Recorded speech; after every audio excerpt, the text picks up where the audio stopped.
Welcome to the Lawson and Gift podcast. Make sure to hit that like button, share the videos, and subscribe. We're on to week 14, Lawson, and it was a wild week 13. Well, it was a lucrative week, too. We know you took the bad beat on the Eagles game, but everything else came through. That Cincinnati money pick, you bagged everyone to bet outright. They came through. They won comfortably. There was a lot of money last week to be made. So let's keep making this money. Subscribe, hit the like button, share these videos. You're the reason why we're growing. Let's get into this first one, and you can't help but think, is Dallas going to bomb this game and lose? But Dallas is -3 at Chicago. No, Dallas wins and covers, Giff. And I know it would be a funny story to watch Big Blue, America's team, take another dirty L, but I don't think that's going to happen. Chicago just doesn't have the offense to matriculate the ball down the field. On a Dallas defense that is good, that does have pride. And I think the Chicago defense, I think they show up, but they aren't what they were last year. Where's the turnovers? Where's the points? And I'm not criticizing them, but when you have a quarterback like Mitch Trubisky, that's what you need. Dallas doesn't turn the ball over. I don't think there's any Buffalo magic in Chicago. Dallas wins this game in a tough environment on the road. I like Dallas to win and cover this too, and you think about it, is Chicago defensively going to completely blow this game up and take over? I don't think so. That's really where it's at, and then you can't trust Chicago's offense. They're extremely bad. They even struggled against Detroit to score points, so this Dallas defense, it's a lot better than that. And then Dallas offensively too, I think they stick with the run in this game. I think Zeke finally gets going consistently through this game, and then the passing game will open up for Dak, and it won't get too crazy for him. And with that, let's get to Baltimore -5.5 at Buffalo. Yeah, Giff, it started at -7. I logged on this morning. It's at 6. Now it's at -5.5. I'm still taking Buffalo with the points, but this isn't as alluring as it was at 7 or 6. I'm not trying to have a meltdown over a point or a point and a half, but I think my point stands. Buffalo covers, Baltimore wins, and I do think this game comes down to one possession. And Baltimore, Gift, they are the more explosive team. That's why I don't think the Bills beat them. And I definitely want to talk about this more on our upset video, but I have Baltimore to win and cover right now. And you're right, it's just how good Baltimore is playing, more so than the Bills getting better each week. And I look at that Baltimore attack offensively, and I think, all right, maybe the Bills can stop the run attack, but that doesn't negate the play action over the top. And is McDermott going to coach this team up to be able to be prepared for that? Andrews going down the field, Hollywood Brown going down the field off play action. I'm not sure. I'm more worried about the Bills stopping the run. I don't think they can stop the run. That's where I'm at. But the way to beat Baltimore is you got to pound it at them. Will the Bills stay consistent with that? I'm not sure.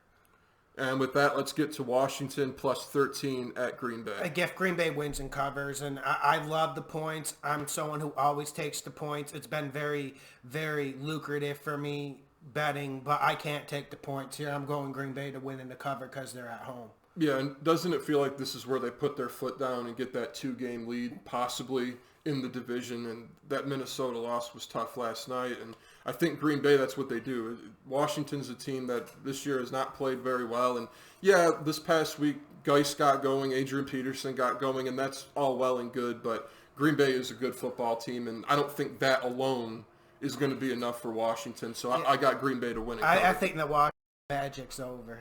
I do too. Everyone's got to chill with Haskins too, I think, because that's still a liability.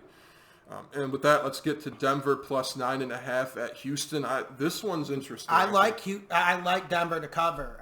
You got to tell me if Von Miller's going to play or not. I don't know the prognosis of that as of right now, but I still like Denver to cover this game. They play pretty decent defense. I think they can be exploited on defense, but still Vic Fangio puts them out in a good form and with good play calls every single week. Then you look at Houston's side of the ball. I guess I'm one of the few people who's not like overly excited about Houston. I do think the Titans are a better team right now, and I wonder if Houston can really blow Denver out of the breaks. I think it's a one-score game, and if you look at a lot of Denver's season, it's been one-score games. I think Locke's a little bit better than Brandon Allen. Not sure I'm willing to put money on that, but I do like Denver to cover in this game, Houston to win. Yeah, and I have the same thing here in this game, and again, another video that on our upset video, I want to talk about this a little bit more because if Von Miller plays and they get that pass rush going, I don't care how good Will Fuller and D-Hop are. If Watson can't stand back there and let them develop their routes, it's not going to matter. And we've seen that Houston offensive line play really bad at times. And Denver can stop the run. One thing that's helped Deshaun this year is Houston's been able to run the ball at least at a decent level. I don't think they're able to run the ball because Denver's defense is really good against the run.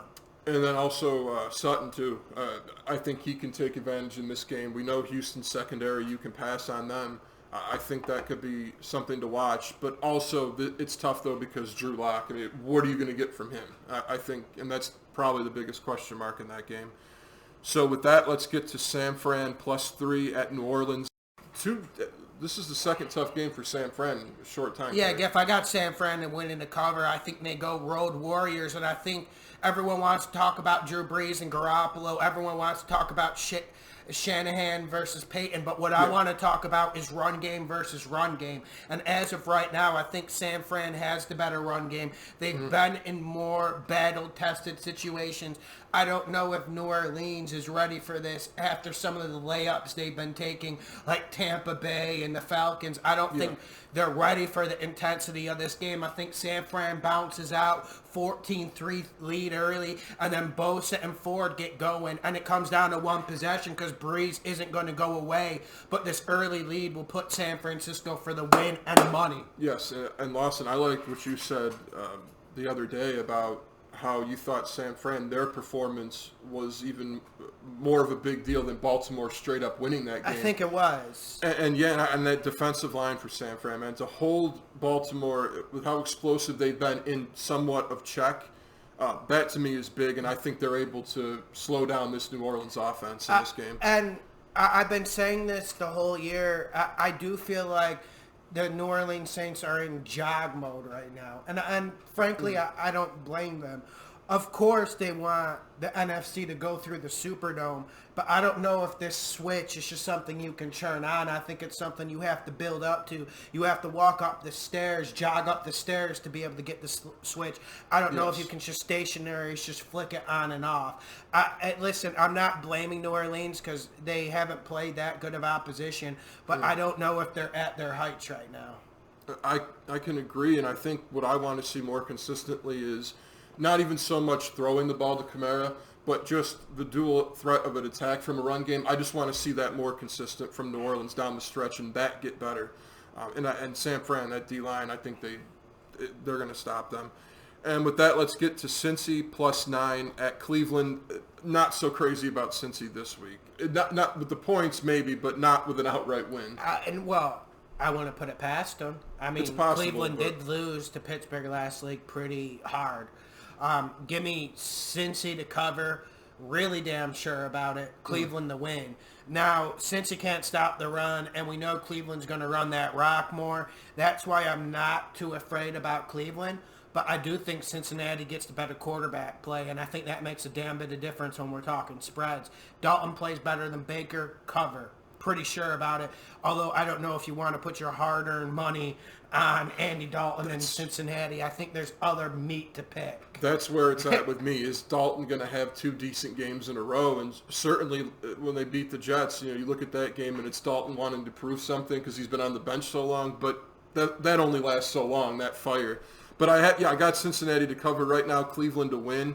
I was thinking about making an upset, but I can't roll with Dalton that far.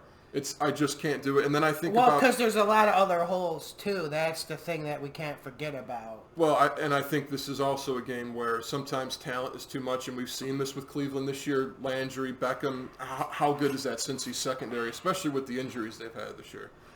So with that, let's get to Carolina +3 at Atlanta. Which Atlanta shows up? Money, money, money! Money! Carolina wins and covers on the road. I got a little bit excited with the money pick, but if I was gambling someone else's money, I'd probably put a bet on Carolina. Not a big one, but a small one.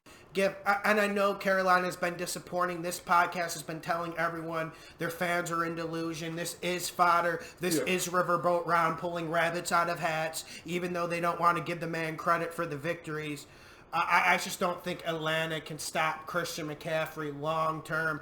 And yes, you're right. This Carolina offensive line completely capitulated. We saw them exposed. We saw them cocked almost. Yeah. We know that. But I do think Carolina's able to get some things going here. And Matt Ryan loses the turnover battle. Yeah, and I think we saw recently that Atlanta, they didn't turn the corner. We got a little bit excited, a couple weeks ago and thought maybe they were starting to get back. But no, they aren't. They're a bad team this year. And I think they've been more inconsistent than Carolina has.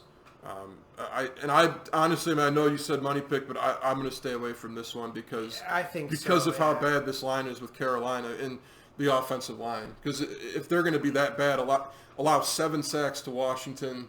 Not a team. Well, and if Luke Kuechly is going to be getting pushed back 6 yards by Washington's O-line, you do have to be a little bit worried about this Carolina defense against still a potent Atlanta offense. Yeah, and also Kyle Allen, too. I mean, I don't... But I think Carolina's going to win. I do, too. Yeah. No, I do, too, because Atlanta has been worse this year. Yeah.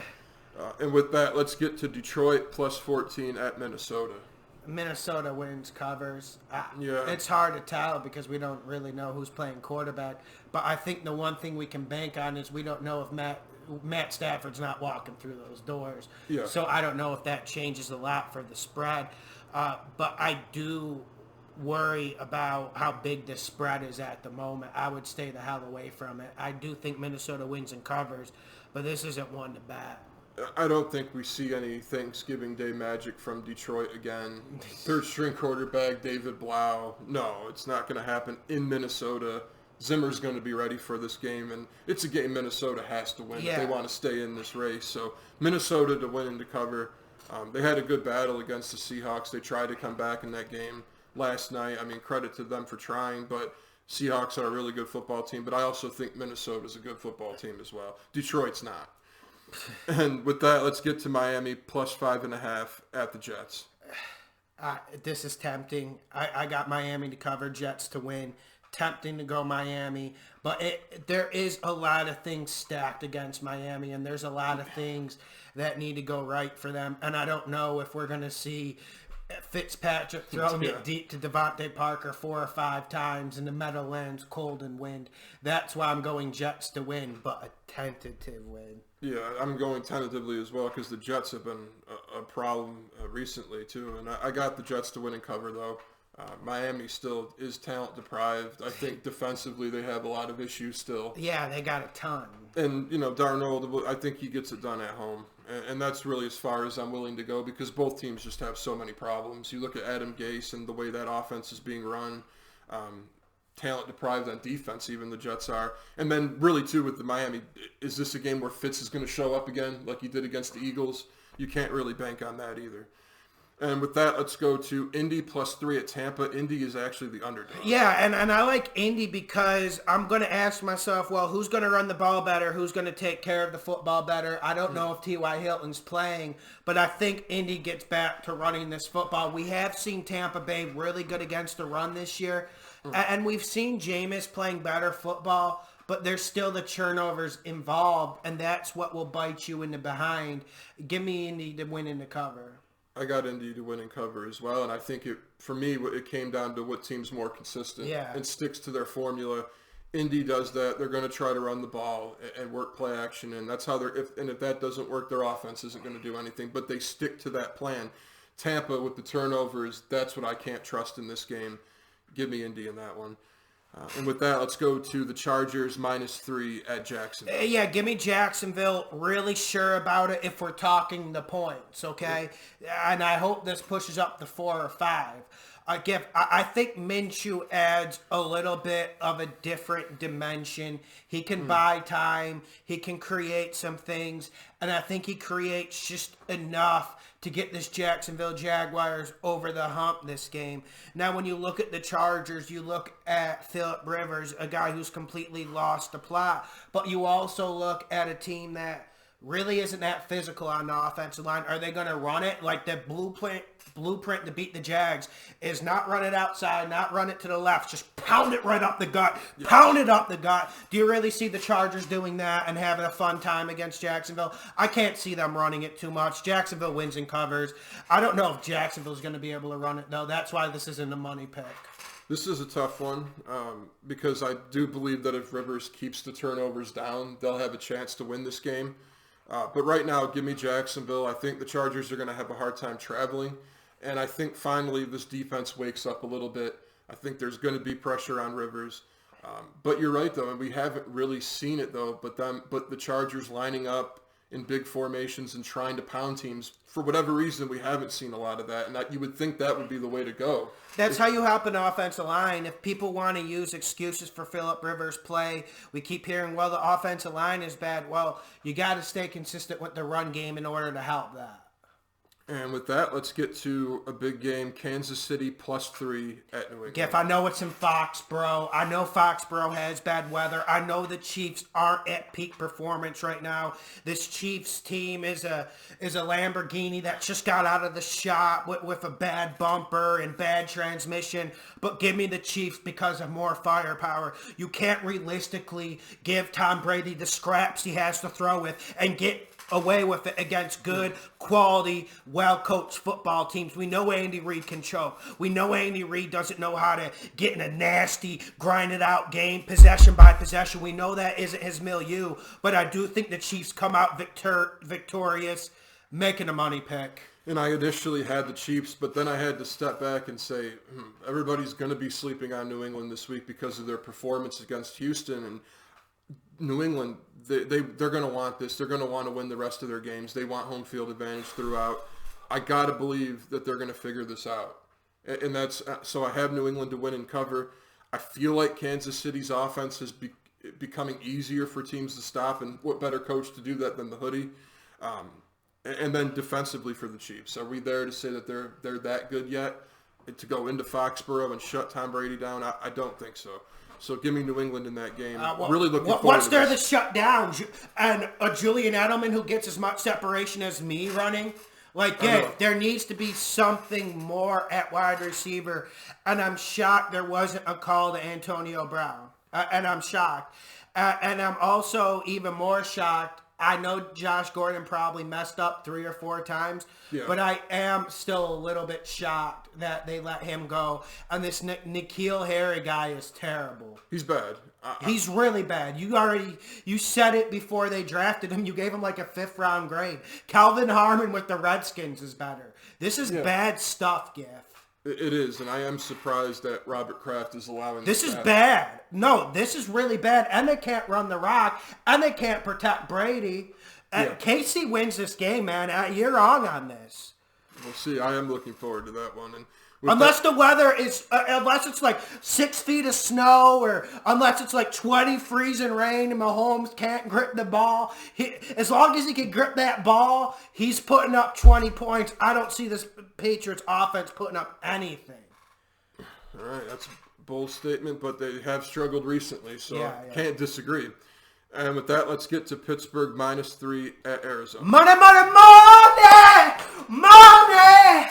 Arizona wins and covers, and this is when you have to dig in. This is when you have to trick Vegas. Pittsburgh coming off and high. We're hearing Mike Tomlin's Coach of the Year. Not that I necessarily disagree with that, but we are starting to act like Pittsburgh's at 7-5. This playoff position is theirs. They got it. No, absolutely not, Giff. Absolutely not. This is one thing that got this podcast to where it is. People going to the desert, people picking the away team, and us scooping up tons of money with the Cardinals on the money line. If you want to feel a little bit safe, let this work to -3, -4, then take the spread. But Arizona is going to win and cover, Giff. The Arizona's offense isn't going to lay 2 duds in a row. It's just not going to happen. Plenty of respect for the Steelers' defense, but how much points is it going to take from Kyler Murray to get this over the edge? And is the Duck Hodges going to throw for like 400 like Goff did? Stop. Yeah, and I can't wait to talk about this one on the upset video. I have it written down. But for my pick, I'm not betting this game. If I was, I would go Pittsburgh.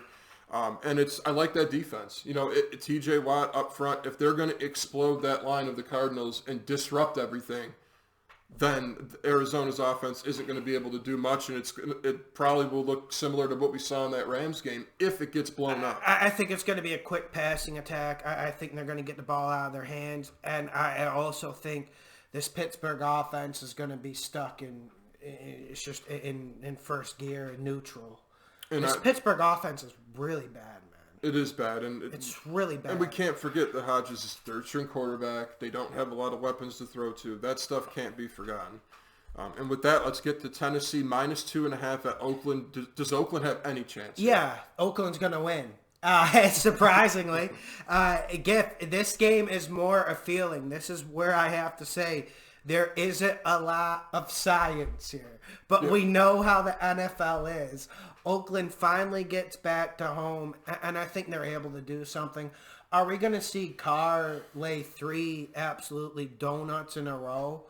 I can't picture that, and I love the way this Tennessee team's playing, but they are beating teams of physicality. I do think Oakland churns up and matches the physicality. That's why I would suggest maybe if you want to play it safe, picking Oakland against the spread with the 3 points. But give me Oakland to win in the cover. I think they shocked the world, and I think this game is a microcosm of the AFC right now. It seems like Tennessee should be peaking. It seems like this is Tennessee's game to lose. Oakland's at home. Well, I will definitely be adding that into the upset video. But I got Tennessee to win in the cover right now, and it's because of how Tennessee's playing. They seem to be getting better each week, and the fact that they're not hurting themselves anymore. That's huge. Tannehill is playing good football, not turning it over. They're handing it off to Derrick Henry, letting that open up their offense. I like that.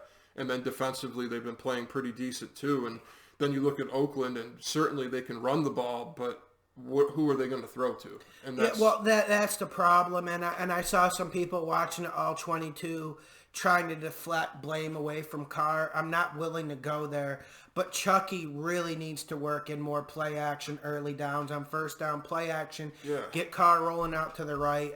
That's what you need to do against Tennessee, because Tennessee's going to pack that box, and you're going to have to test Tennessee deep. I think Carr makes 2 or 3 big plays, and I think that's enough. And, it would make sense if the run game wasn't working, but it is. So there should be no excuse why play action isn't working somewhat for them. Yeah. I was shocked that they didn't put up, only 9 points they put up against the Chiefs. And the defense played good. I know Casey put up 40 points, but the offensive performance gave up points in that game. That's clear to see. Yes, and with that, let's get to Seattle -2.5 at the Rams. I want to say that this is on the radar for a possible upset. If I'm just going Seattle to win in the cover. The Rams have sucked so much energy out of me this year. Not that I've taken a lot of bad beats on them or anything like that. I had them winning last week. It's just, can you really bet on the Rams? Every time they play a really good team, they get cocked. Yeah. And I know one of our money picks this year was when the Rams went on the road to Seattle, but I do think this is a vastly different Seattle team. I got Seattle winning the cover, but if the Rams show up, they can win this. I'm just not sure. Whenever they get resistance, especially on the offensive side of the football, we've seen them lay duds. Remember that 49ers game, Giff? Yeah, and I got Seattle to win and cover as well, too. And I think, it's fun to talk about Russell Wilson and these receivers developing and the running backs of Seattle and how they played in that game last night too. But I think when you look at the Seattle defense now, you have to give some respect to that D-line. You have Clowney playing really good. Ziggy Ansah's on the field, plus Jaron Reed when he came back from his suspension a few weeks ago. Now they have those guys playing at a high level. That D-line, you have to take that serious now.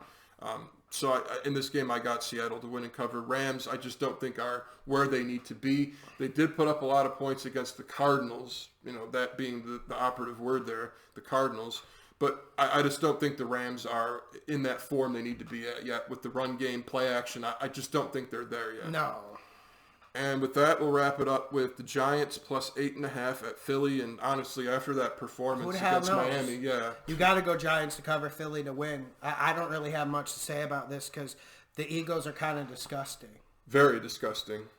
They don't deserve to be in the playoffs. You know, No. Every week I've been saying that I like their effort, and then their defense gives very little effort against that Miami It's team. a joke, Giff. It's a joke. Like you said, they control Russell America Wilson.